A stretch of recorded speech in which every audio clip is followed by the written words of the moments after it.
क्या पुनर्जन्म होता है? ऐसी मान्यता है सनातन धर्म में। हमारे पूरे विश्व में सिवाय सनातन धर्म के अतिरिक्त पुनर्जन्म को कोई नहीं मानता है। इस्लाम धर्म तो ये कहता है कि एक बार इंसान दुनिया में आता है, दोबारा नहीं आता है। और भी इसके अतिरिक्त ईसाइयों का धर्म है, यहूदियों का है, वो पुनर्जन्म कोई नहीं मानता है। और हमारा ऐसा कोई ग्रंथ नहीं है जिसमें पुनर्जन्म के प्रमाण नहीं मिलते हों। एक बार राजा जनक ने अपने सदगुरुदेव अष्टावक्र जी से यही प्रश्न पूछा कि गुरुदेव मुझे बताइए कि मैं पूर्व जन्म में कौन था। अष्टावक्र जी ने कहा कि राजन, इस बात को जानकर आप क्या करोगे? कि नहीं, मेरी ऐसी जिज्ञासा है।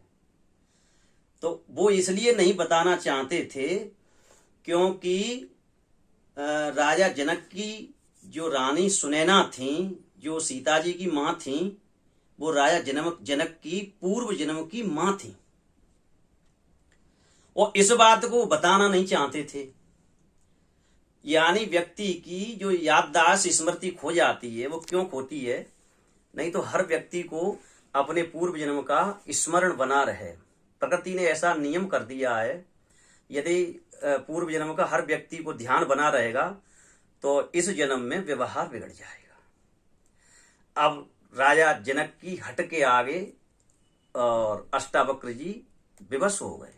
उन्होंने, जैसे कि हम टेलीविजन पर या सिनेमा हॉल में जो देखते हैं, ऐसा ही उन्होंने दृश्य दिखा दिया। और उस दृश्य में क्या देख रहे हैं? योग माया के द्वारा, उन्होंने, योगी थे वो, उन्होंने ऐसा दृश्य दिखाया कि राजा जनक एक बच्चा के रूप में और सुनैना के स्तन का पान कर रहे हैं, मतलब दूध पी रहे हैं, क्योंकि उनकी मां थी वो पूर्व जन्म की।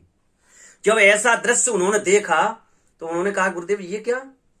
कि बस इसी वजह से मैं आपसे मना कर रहा था कि पूर्व जन्म की बात मुझसे मत पूछो, ओके, इस दृश्य को हटाइए।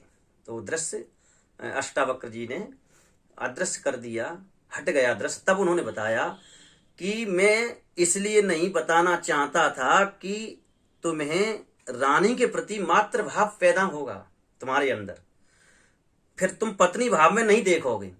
और इसीलिए परमात्मा ने, अर्थात प्रकृति ने, ये नियम बना दिया है कि किसी लाखों करोड़ों व्यक्तियों में किसी को ध्यान रहता है कि मैं पूर्व जन्म में कौन था। वो भी इसलिए कि समाज के लोग ऐसा नहीं कहने लग जाएं कि पुनर्जन्म होता ही नहीं है। यदि पूर्व जन्म का व्यक्ति कोई और इस जन्म में उसे पूरा ध्यान बना रहेगा तो जैसे ही थोड़ा सा बड़ा होगा वो अपने परिवार की तरफ खिंच जाएगा उसका चित्त, और संसार का व्यवहार बिगड़ जाएगा।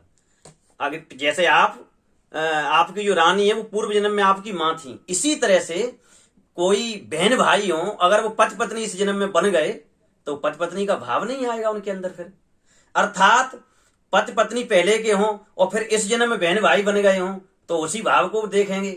तो प्रकृति ने ये नियम ऐसा बना दिया कि सबके स्मरण शक्ति में वो दृश्य हटा दिया पूर्व जन्म का कि आप कौन थे। वो किसी को, हमारे क्षेत्र में देखो, चंबल पे कितने बड़े बड़े डाकू हुए।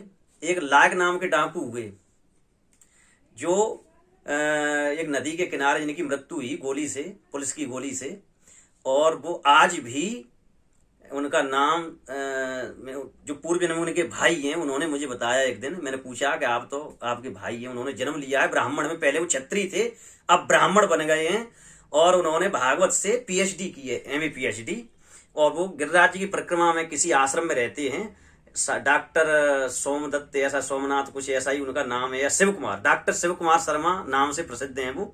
करीबन 57-58 या 60 के आसपास उनकी उम्र होगी, इतने ही दिन उनको लाइफ को मरे हुए हैं। तो उन्हें भी पूर्व जन्म का पूरा ध्यान बना रहा। जब वो छोटे, वो आसपास ही वहीं जन्म लिया उन्होंने, कोई ज्यादा दूर नहीं, 2-4 किलोमीटर के एरिए में, नदी के किनारे ही गंभीर नदी पड़ती है आगरा से आगे, चंबल और उसके बीच में, चंबल नदी से थोड़ा पहले। तो वहां पर वो जब थोड़े से बड़े हुए 3-4 साल के, तो कंचों से खेल रहे थे, तो उनके साथ का कोई डकैत निकला तो उसमें पत्थर मारा, उसका नाम लेकर गालियां देने लगे कि तूने, जब वो देखने लगा कि ये बच्चा मुझसे ऐसा क्यों बोल रहा है, क्यों पत्थर मार रहा है, तो बताया कि मैं लायक हूं और तूने उस डकैती का पैसा पूरा हजम कर लिया। ऐसी बातें तमाम हुई और उनके अपने पूरे परिवार को उन्होंने पहचान लिया। आज भी पहले जन्म के जो भाई हैं वो आते जाते उनके यहाँ। तो ऐसे तमाम प्रमाण मिलते हैं, पुनर्जन्म के बहुत से प्रमाण मिलते हैं। जय श्री राम। जय श्री कृष्ण। हमें पुनर्जन्म को सत्य मानकर ही संसार में व्यवहार करना।